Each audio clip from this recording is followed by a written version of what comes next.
Hi guys, welcome back. Today we'll be attempting question 9. 9.1 states the graph of the function f of x is sketched below. Calculate the coordinates of the turning point of f. Okay, the turning points of any graph can be given by the first derivative. The first derivative gives the gradient of any graph, and we know that within a graph the turning point's gradient is always equal to 0. So we can take the first derivative and equate it to 0, and thereafter solve for x. Okay, so that's exactly what we're going to do. First, finding the first derivative of this graph, we get it to be negative 3x squared minus 2x plus 16. Okay, from there we're going to equate it to 0.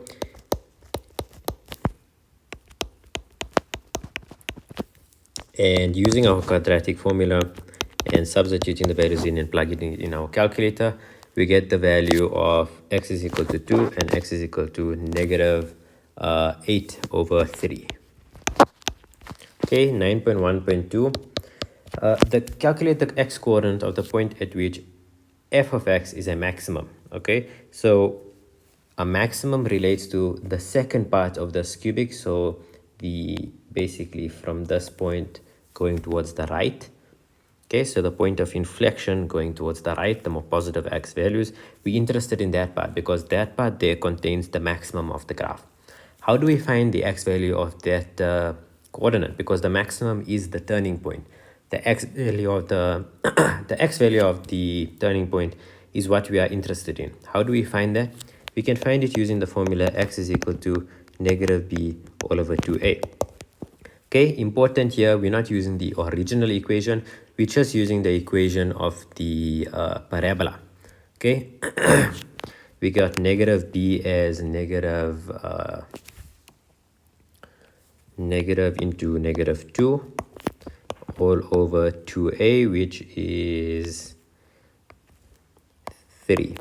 And we get our answer to be negative 1 over 3. Okay. 9.2.1 states consider the graph of g of x is equal to negative 2x squared minus 9x plus 5. Determine the equation of the tangent to the graph of g at x is equal to negative 1. Okay, so they're basically telling us that we have this parabola. Okay, it's a negative 2, that means it's a upside down, so I'll show you a rough sketch. Would be something like that. It would have a maximum because it's negative, and they're saying determine the equation of the tangent to this graph at where x is equal to negative 1.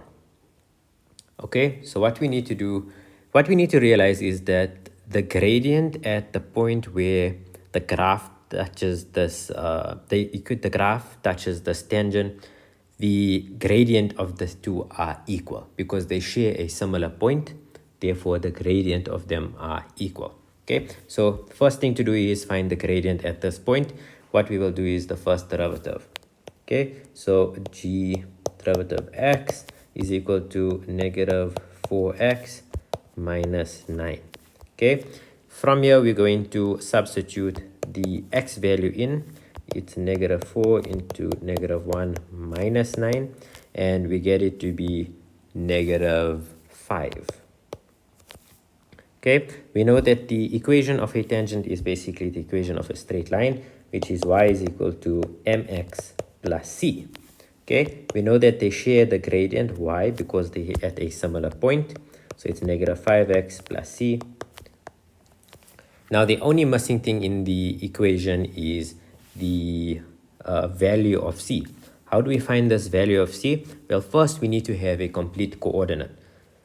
We only have one value of that coordinate at present, which is negative 1, and we're trying to find the other value. How do we find the other value? Is we're simply going to substitute it within the formula that they've given us, which is negative 2, negative 1 squared, minus 9 into negative 1, plus 5.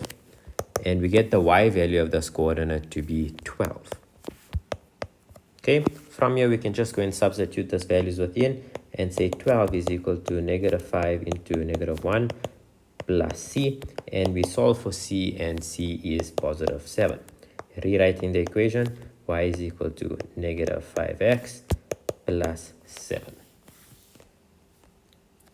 9.2.2 states for which values of q will the line y is equal to 5x, negative 5x plus q not intersect the parabola.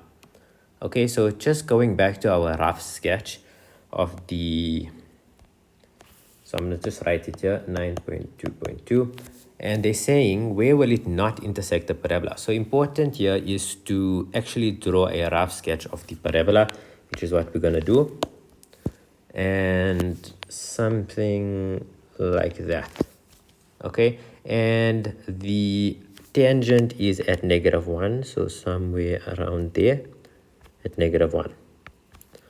Okay, so we can see as we move the tangent up, it's going to not intersect the graph at all.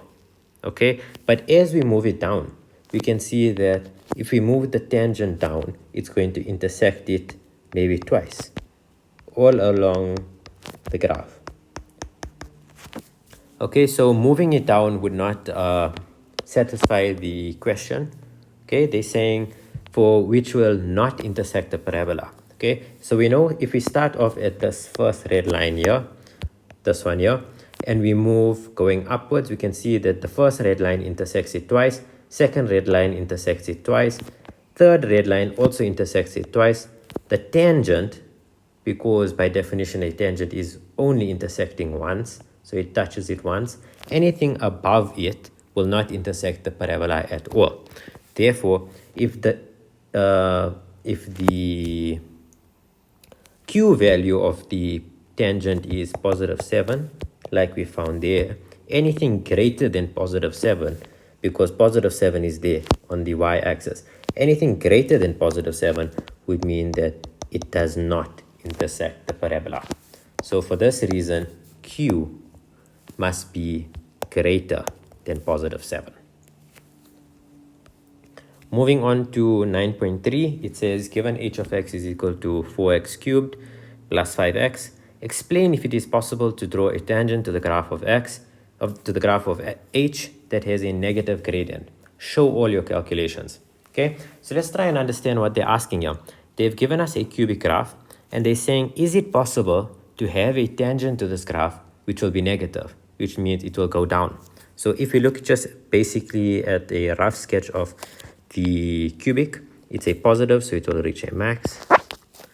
And they're basically asking us, is it possible to have a tangent that will have a negative gradient? So obviously here a tangent will have a positive gradient, here it will have a negative gradient, and here it will have a positive gradient. Okay, so they're asking, is it possible that this graph could have a negative gradient tangent? Okay, so we're going to follow the same rules as we have in 9.2.1, and we're going to figure out how to solve for the equation of this tangent. So the first thing we'll do is go and do the first derivative of this equation.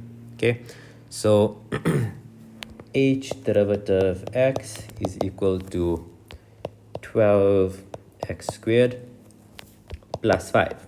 And we know that the tangent and the graph share the same gradient at the point of where they touch. Okay, so for any value of x, we need to see if it will give a positive gradient or a negative gradient. That's the most important thing in this question. So we have to see if whatever number we plug into x, will it give a positive gradient or a negative gradient? We can see from this equation that x is squared. So if we put in the numbers 0 to positive infinity, because the number 0 will cancel off this first term and we're left with a positive, and any positive number put into it will just increase it further. However, if we put in a negative into this expression over here, we'll notice that we still get a positive answer, because any negative number squared will result in a positive number. So this equation will never have a negative gradient due to the fact that the x here is squared. Okay, so this 12x squared plus 5 will always be greater than 0. Therefore, the tangent to this graph will never have a negative gradient. I hope that makes sense.